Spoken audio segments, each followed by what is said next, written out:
Hello, Internet. It is Adam Malik Aaron, and welcome back to Box Office Predictions. And oh boy, this is a movie I've been waiting for quite some time.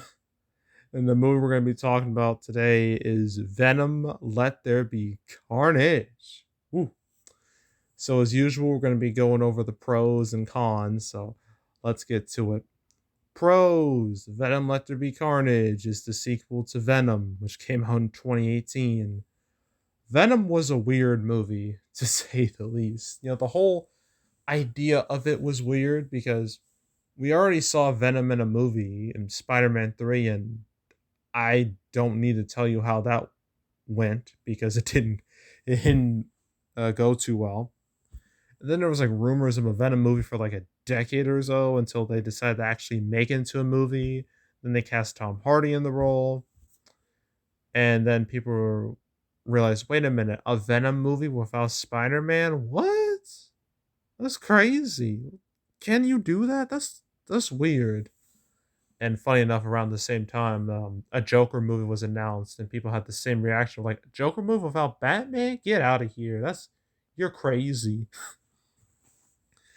right? Because villain movies without heroes, it's just a weird concept altogether.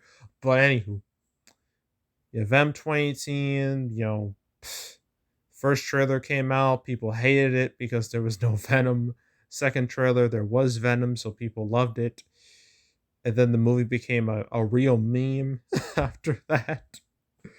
With the iconic there like a turd in the wind line in like the third trailer. That line is peak cinema, if you ask me. And then the movie came out. It was trashed by critics, but audiences really digged it. And box office wise, it did a hell of a lot better than anybody thought it would. I mean, damn. I mean, it made over 200 million domestic and over 850 million worldwide. It was one of the biggest movies of 2018. Nobody saw that coming. So naturally, a sequel was inevitable, and here's the sequel. So yeah, that's an easy pro. The first Venom movie made a lot of money. Sure, it wasn't good, but a lot of people thought it was entertaining enough to watch it on the big screen, and it made $850 million. How was that not a pro? So yeah, successful first movie pro. Uh, Second pro, there has not been a single big movie in the marketplace since Shang-Chi last month. Like, seriously. Like, after Shang-Chi, everything went downhill and downhill fast. Because, Shang-Chi was the classic. Well, I wouldn't say. Well, the thing about Shang-Chi and with this movie too, they appeal to that young male demographic where it's like the 18 to 34-year-old demographic. That's the money demographic right now. And Shang-Chi appealed to that, and Venom 2 is appealing to that. So, yeah. And besides, there have been plenty of times where, when there's like a real drought in content or like, exciting content, the next exciting movie is going to look way better, way better because of, again, that drought that came before it. So it's going to look way more appealing than if let's say Venom 2 came out like the week after Shang-Chi, right? It wouldn't look as appealing. But because there's been a drought of movies, or well, exciting movies, it looks much better. So yeah, I would say that a pro. There hasn't been a big movie since Shang-Chi. So anyone excited for big movies, well, you can watch this. So yeah, easy pro right there. Another pro, this movie doesn't have to deal with any streaming nonsense. It's theatrical only. And as we've seen the past few months, that's actually a good thing. I mean, look at the box office for Free Guy. Look at the box office for Shang-Chi. Both of those movies were theatrical only, and both did great. Did low-key fantastic. Especially compared, and not to mention other movies like F9, Quiet Place 2, all did great. And they didn't need streaming to go along with it because streaming, with streaming, as we know, can really cut into a movie's potential revenue. We've seen that happen time after time after time. But the thing is, well, Venom 2, it really wasn't going to deal with streaming because Sony doesn't have a streaming service. I know they have deals where they kind of ship off their movies to Amazon and Netflix, but they don't have a streaming service of their own. So, yeah, this movie wasn't going to have to deal with any of that nonsense. So, because it's theatrical only and it seems like theatrical only movies do perform better than streaming hybrid movies, I'm going to call that a pro. Con, what am I saying? So, yeah, that's another pro. That's our third pro, I think. Yeah, third. Fourth pro, reviews. Reviews for this movie are not too bad, especially compared to the first movie. First movie's reviews were terrible. It was like in the 30. It was like 30-ish percent. This one, at last I checked, which was like a few hours ago, it's like right at the 60% mark. So it's like twice has twice the amount of the percentage points as the original, which is quite a leap, if you ask me. So yeah, obviously better reviews will help this movie. I mean, they're not they're not great by any means, but they're good enough to not deter people from watching it. So yeah, that's another pro. Fifth pro, I guess, with that first movie, even people who didn't like the first movie, the biggest positive for them was the relationship between Eddie Brock and Venom. That was the thing that hooked people with the movie.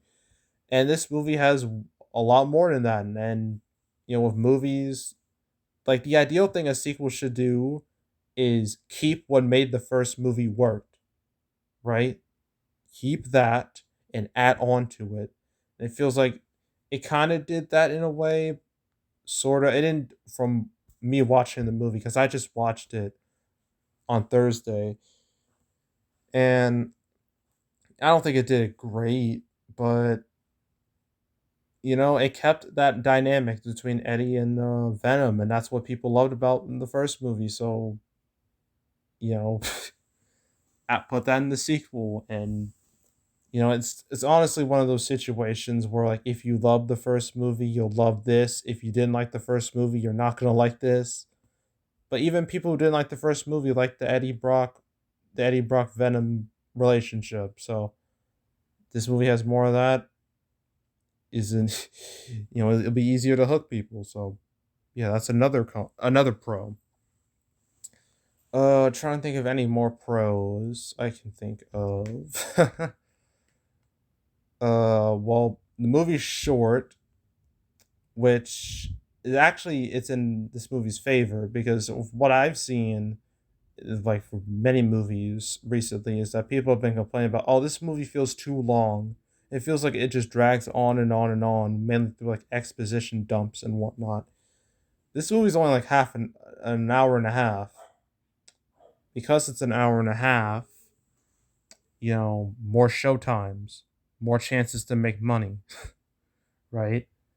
And it goes at a much faster pace. As someone who has watched this movie just goes by real fast, and that can be a good thing.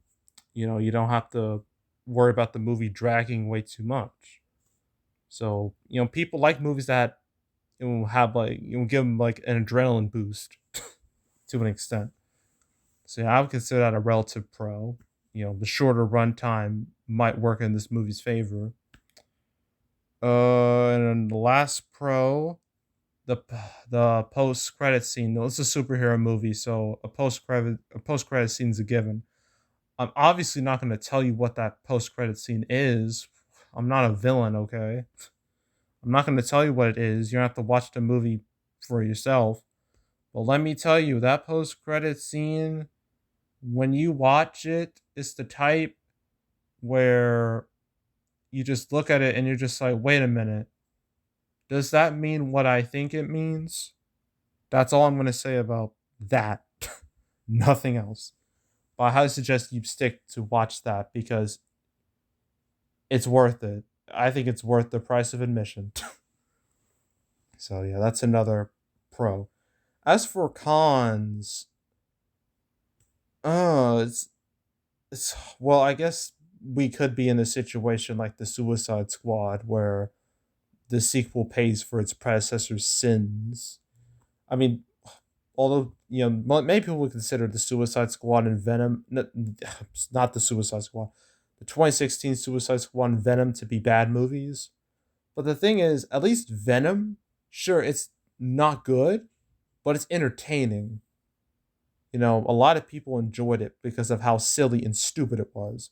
The Suicide, the 2016 Suicide Squad was a legitimately terrible movie. A movie I watched once and never again. And that was 5 years ago. While, again, Venom was stupid, silly, it never took itself too seriously, kind of knew it was a joke. And a lot of people, fell in love with it.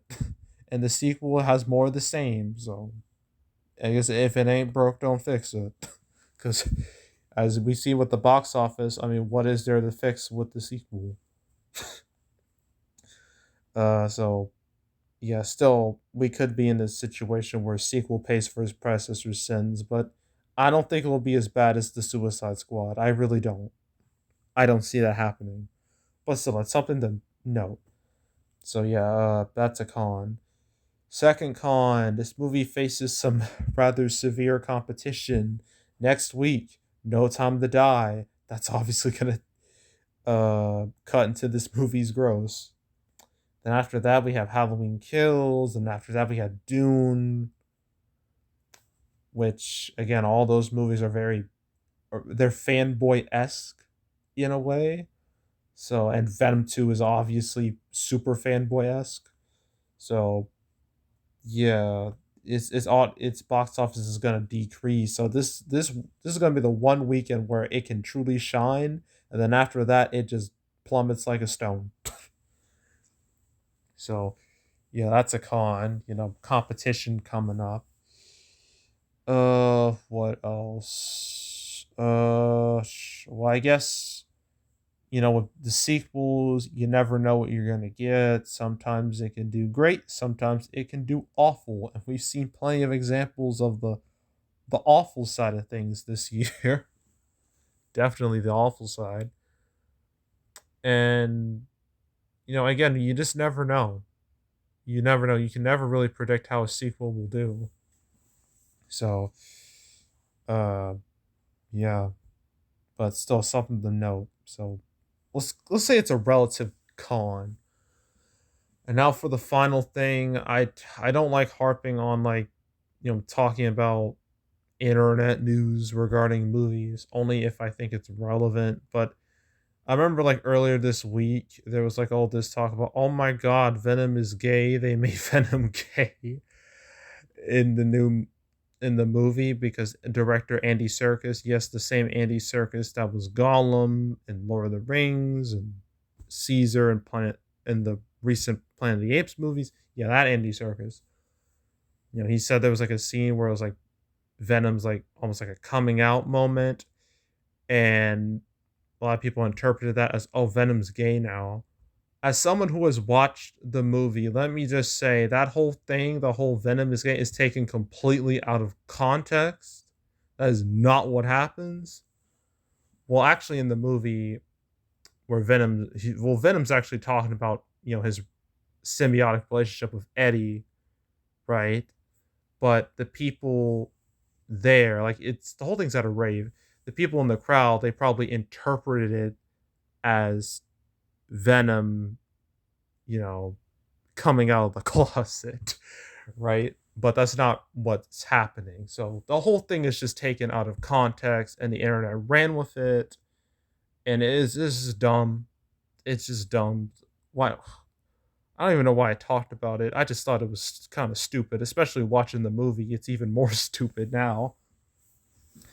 But yeah, I just wanted to talk about that real quick. But yeah, now opening weekend time. This is where things get difficult.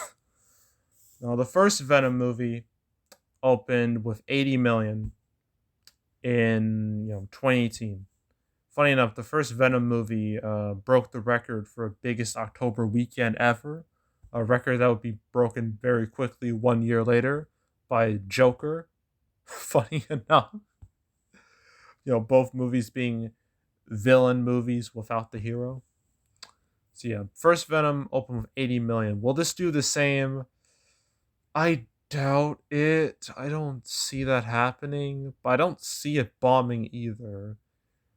I've seen industry projections with like $60 million, and I definitely think that's possible with Venom 2. But I'm just gonna have like a wide range. So I'm thinking between 60 and $70 million. I think that's where it will hit, which would be pretty good, not just for like a sequel, but also for definitely for the pandemic. I mean, if it reaches that 60-70 million dollar range, I mean, the only movies that would have done better would be F9, Shang-Chi, and Black Widow. So it would make over 100 million guaranteed. So it would be in the elite class of the pandemic. So yeah, even though it would do worse than its predecessor, it would still make money on its own. So yeah, I mean, how can we really call that a flop? Unless it does significantly worse. But again, we won't know until we get actual box office. Now, when it comes to overseas, that's a that's very difficult because, as we know, first Venom, did great overseas, especially in China. Like China just ate that movie up. Like they really did. It really did. I don't know about this movie because as we've seen recently, the overseas box office has been very topsy turvy. It's been very unstable. So again, we won't know until we get real numbers. But all we can do is speculate at this point. So yeah, that's Venom. Let There Be Carnage. Oh yeah, I forgot a final tally. Probably 150 to 160 domestic. I don't think it'll lose too much of that original movie's audience. A bit, it'll probably lose a bit, but not a concerning amount. And that's it. That's the first weekend of October. Now, next week, big one, big one. A movie I've talked about several times on this channel.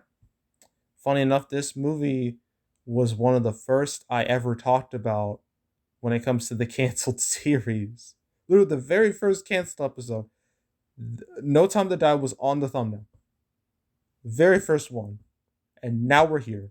It's finally coming out after many delays. It'll be out, and I will get to talk about. Actually, if you're in the UK, you've probably already seen the movie because it's already out right now as we speak. But for us Americans, we get to see it next week. So I definitely can't wait to talk about that because there's a lot to talk about. Then after that, we got Halloween Kills and Last Duel. Then we got Dune. Dune's going to be another interesting one. Ron's Gone Wrong, Antlers, Last Night in Soho, Mouthful of Air, and My Hero Academia movie. We'll talk about all those throughout the month. Yeah, October is looking like the most interesting month in maybe of the whole year, perhaps. I mean, it's probably the most blockbuster esque month of the year, which is weird because it's October. Like, you think we'd have this like in June or July, but no, it's October. I know it's strange times, man. But yeah. Anywho, yeah, that's it. That's all. Make sure to subscribe, like this video, leave a comment, turn on notifications, share the whole drill. Want to check out more videos like this? Got a playlist on the homepage of all previous 2021 movies I've covered. From all the big movies. Your Shang-Chi's, your Black Widows, your F9s, your Quiet Place 2s, your Free Guys, your Jungle Cruises, your Godzilla vs. Kongs. I've covered all those. So if you want to watch any of those, you can go right ahead. There's also the canceled series where I go over all the movies that were supposed to come out but didn't. I covered Venom 2 quite a few times on this series, especially when it was in a very chaotic state where it went from like late September to mid October, and then at the last minute, thanks to Shang-Chi's success, went to early October where it's coming out right now. So yeah, it was a whole clusterfuck. So if you want to watch any of my Venom 2 videos from the canceled series, you can go right ahead. There's now 82 total. I'm pretty sure Venom 2 accounts for 5, 6 of those videos. So yeah, if you want to watch any of those, you can go right ahead. And then there's also box office recaps where I go over the box office results for any particular month. September recap will come out first week of October, midweek, right after the first week of October is done. So that's when it'll come out. And then October recap will come out first week of November, and then so on and so forth. So if you want to watch any of the past recap videos I've done, you can go right ahead. And yeah, that's it. That's all. I am out. Goodbye.